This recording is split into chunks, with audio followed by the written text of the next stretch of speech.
Mga guys, nandito tayo sa Talipapa na Santo Rosario, Hagonoy, Bulacan. Bibili tayo ng karne. Magkano ba ang presyo ng karne ngayon? Ayan, tatanong natin kayo.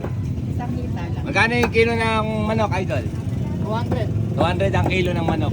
Ayan, bayad, yan na lang. Ayan. Pak, 200. Hindi mo po rin sa amin sa kita. Paano po? Ayun na. Dahil po karne, sariwan-sariwa mga guys. So, hinigila idol. Okay na po yun, 195. Ay, pangalan mo idol?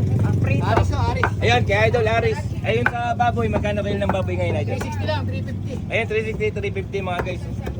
Ayun, meron din silang paa. Marami din eh. Manok, may dugo. Okay na po ito, 190. Itong paa, magkano yung kilo, idol? Ay, mahal po yan, 170, 180. Mahal na pala ngayon ang paa at saka ulo ngayon, 170, 180. Ngayon, ayan, yung pumibili namin manok.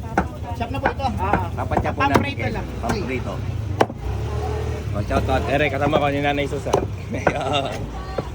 Bibili po tayo ng karne ngayon. Pagkalinggo, masarap magkarne. Yeah. Shout out ko rin mga idol natin din. Paano ni idol? Idol. Ay, paano mo idol? Jay. Yun, si Idol Jay.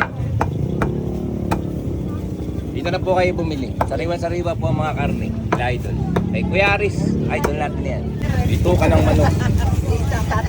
Paa at ulo. Atay, bulong-bulunan, manok. Ito po ang aming binili. Ayan. Ayan. Ang gaganda po, sariwa-sariwa. Ayan, pork chop.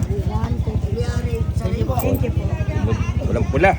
Bili ako ng gulay. At saka rin si Nanay, bibili rin. Kaway-kaway po tayo rin. Good morning ko. Good morning po. Ayan. Ay, di alas ako sa ulan. I-follow po ninyo, Paroro TV Rondelak po sa Facebook. Meron din tayong YouTube, meron din tayong TikTok. Ayan. Okay. Bye-bye. So mga guys, bibili naman tayo ngayon ng gulay. Dito yan. O, ayan. Kailangan ano. Ayan. Dito tayo ng gulay. Ay, na pala, Nanay Rosie. Good morning. Tsaka si Nanay Susan pa rin kasama natin diyan. No? Mga sariwan-sariwang gulay po yan, mga guys. So, dinig kila idol. Ayun. Ayun, kila ate. Good morning.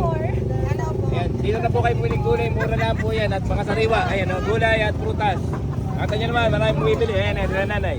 Ayan. Ano, nakalimutan ko yung pangalan natin? Ate Jack. Ate Jack! Good morning! Tsaka rin si Idol. Nagkatago. Nahiyayin yung alam niya ate. Ay, ato ka rin ka. At ano po ang ating biniling gulay. Ayan. Murang-mura lang po yan mga guys. Oo, naka-vlog po yan. At na naman kanaman natin si Nanay na naman bibili ng gulay. Okay mga guys. Bye-bye. Shout out!